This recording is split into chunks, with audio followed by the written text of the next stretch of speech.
Habari yako rafiki yangu. Unajua kwa nini baadhi ya watu wanafanikiwa sana maishani wakati wengine wanabaki nyuma hata wakiwa na vipaji zaidi? Ni kwa sababu wanajua sheria za madaraka. Leo, katika muhtasari huu wa kipekee, tutachambua kitabu kinachobadilisha maisha, The 48 Laws of Power cha Robert Greene. Kitabu hiki kinakufundisha jinsi ya kupata nguvu, kuilinda na kuitumia bila kuumizwa. Kama umewahi kudanganywa na rafiki, kudhalilishwa kazini au kujiona unashindwa katika mazungumzo, hii ni kwa ajili yako. Tutazungumza sheria zote 48 kwa urahisi na mifano ya kila siku ili uweze kuzitumia leo hii. Usikose.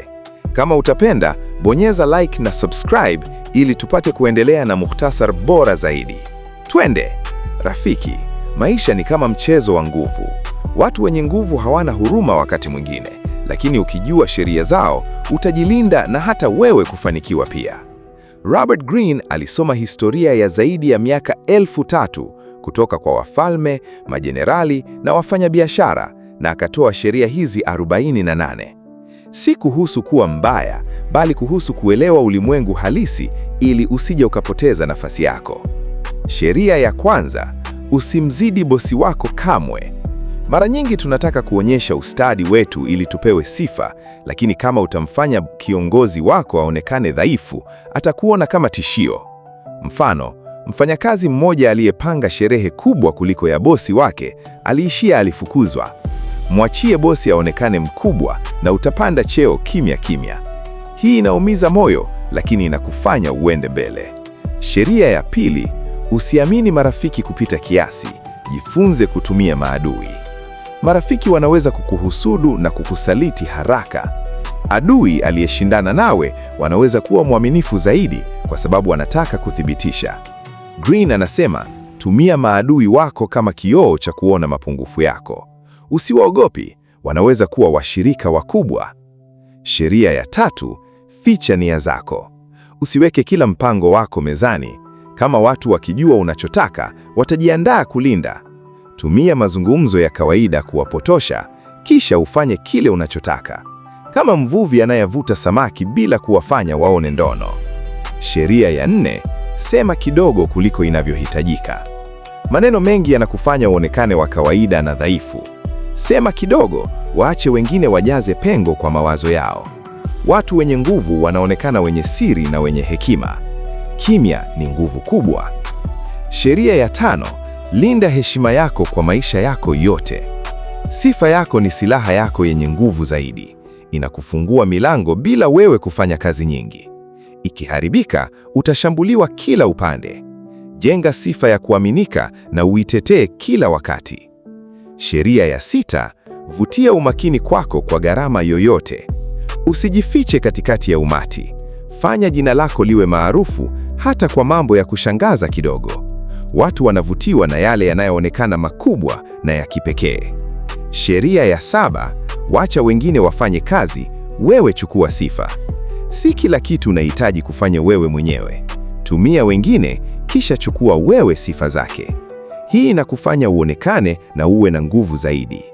Sheria ya 8, fanya watu waje kwako. Usiwafuate kila wakati. Weka ndono kama zawadi au fursa ili waje wenyewe. Unapokuwa na udhibiti wa nafasi, una nguvu. Sheria ya 9, shinda kwa vitendo, si kwa mabishano. Hoja inaweza kuwafanya watu washikilie maoni yao zaidi. Onyesha matokeo na utashinda bila kupiga kelele. Sheria ya 10, epuka wenye bahati mbaya na wenye huzuni. Huzuni na shida zinaambukiza kama homa. Ukiwa na watu wenye majanga kila siku, watakuambukiza siku moja. Chagua kuwa karibu na watu chanya na wenye bahati ili maisha yako yaende vizuri.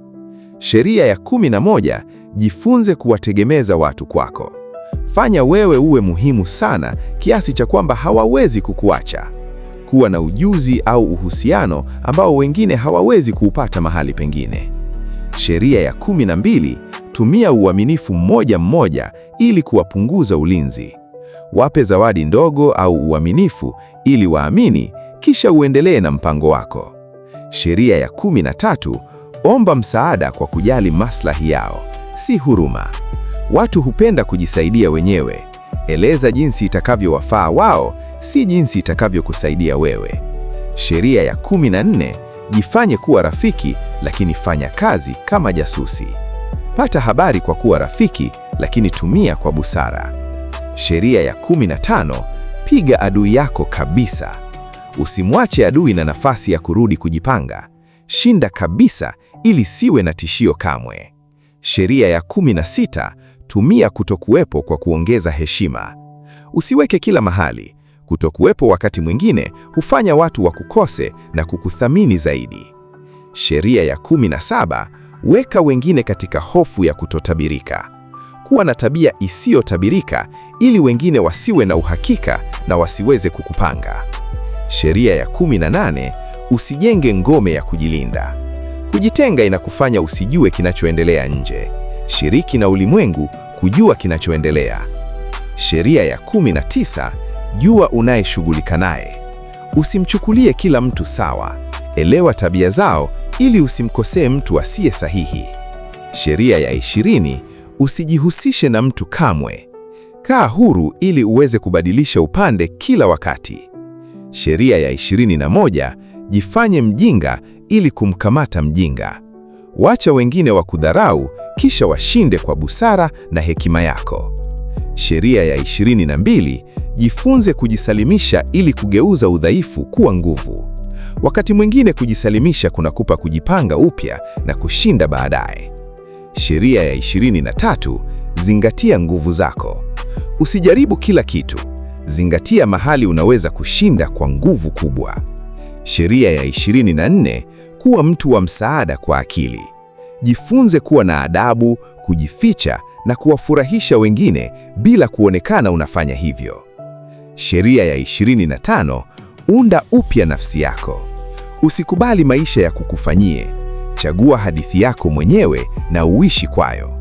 Sheria ya 26: weka mikono yako safi. Tumia wengine kufanya kazi chafu, wewe uonekane safi na mkamilifu. Sheria ya 27: tumia hitaji la watu la kuamini ili kuunde kundi kama dehefu. Wape imani na maana na watakufuata kwa hiari. Sheria ya 28: ingia vitani kwa ujasiri. Kusitasita inakufanya ushindwe. Chukua hatua kwa ujasiri mkubwa. Sheria ya 29: panga mpaka mwisho. Fikiri matokeo yote kabla ya kuanza. Usishangazwe baadaye. Sheria ya 30: fanya mafanikio yako yaonekane rahisi. Usionyeshe watu jasho lako. Watu wanavutiwa na wale wanaofanya mambo kuonekana rahisi. Sheria ya 31: dhibiti machaguo. Wape wengine machaguo uliopanga wewe ili waamue kile unachotaka kati ya mengi uliowapa. Sheria ya 32: cheza na ndoto za watu. Watu wanapenda fantasy. Wape wanachotaka na utawadhibiti. Sheria ya 33: gundua udhaifu wa kila mtu. Kila mtu ana kitu kinachomfanya dhaifu. Kipate na ukitumie wakati unaohitaji. Sheria ya 34: kuwa mfalme katika mstili wako mwenyewe. Jitende kama mtu muhimu na watu watakutenda hivyo. Sheria ya 35: jua sana ya wakati. Kujua wakati wa kutekeleza hatua ni nguvu kubwa. Subiri wakati sahihi. Sheria ya 36: dharau vitu usivyoviweza kuvipata. Kufuata vitu usivyoweza kuvipata kuna kufanya uonekane dhaifu. Dharau na uendelee. Sheria ya 37: unda maonyesho ya kuvutia. Maonyesho makubwa yanavutia umakini na kuficha ukweli. Sheria ya 38: fikiri unavyotaka lakini tenda kama wengine. Usionekane tofauti sana ili usishambuliwe.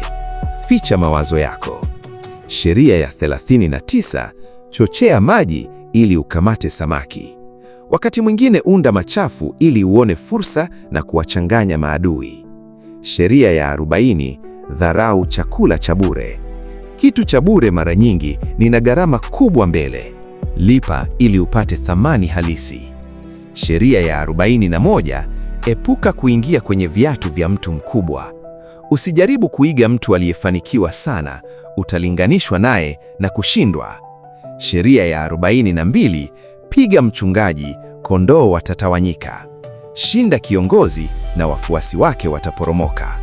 Sheria ya 43, fanya kazi kwenye mioyo na akili za watu. Washawishi hisia zao na watakufuata kwa hiari. Sheria ya 44, tumia athari ya kioo ili kuwapunguza na kuwakasirisha. Chukua tabia zao na kuwakumbusha mapungufu yao. Sheria ya 45, hutiri mabadiliko lakini usibadilishe sana mara moja. Watu hupenda mabadiliko kidogo kidogo, usiwatishe kwa kubadilika ghafla. Sheria ya 46, usionekane mkamilifu sana. Ukionekana kamili, watu watakuhusudu na kukushambulia. Onyesha udhaifu kidogo. Sheria ya 47, usizidishe ushindi wako. Do not go past the mark you aimed for. Learn when to stop. Unaposhinda, jua wakati wa kusimama ili usiharibu yote. Sheria ya 48, kuwa na umbo lisilo na umbo. Assume formlessness. Kuwa rahisi kubadilika kama maji. Usiwe na umbo lililo wazi ili adui asikupate. Rafiki, sheria hizi 48 si za kutumia kuwadhuru wengine. Ni za kujilinda, kuelewa ulimwengu na kufikia ndoto zako kwa akili na hekima. Ulimwengu una wale wanaocheza mchezo na wale wanaochezwa. Wewe unataka kuwa upande gani? Anza kutumia sheria moja leo. Labda sema maneno machache au ficha nia zako. Utastaajabu jinsi maisha yako yatabadilika. Kitabu hiki kimewasaidia watu wengi kupanda katika kazi, biashara na hata mahusiano. Usisahau, nguvu halisi inatoka kwa kujua sheria hizi na kuzitumia kwa busara na hekima, si kwa ubaya. Kama video hii imekufaa, bonyeza like sasa hivi na subscribe kwa muhtasari zaidi vya vitabu vinavyobadilisha maisha kwa Kiswahili. Gonga kengele ili usikose video inayofuata. Andika katika comment, ni sheria gani utaanza kutumia leo? Na shiriki video hii na rafiki yako ambaye anahitaji nguvu zaidi maishani. Asante kwa kutazama. Tutaonana kwenye video inayofuata.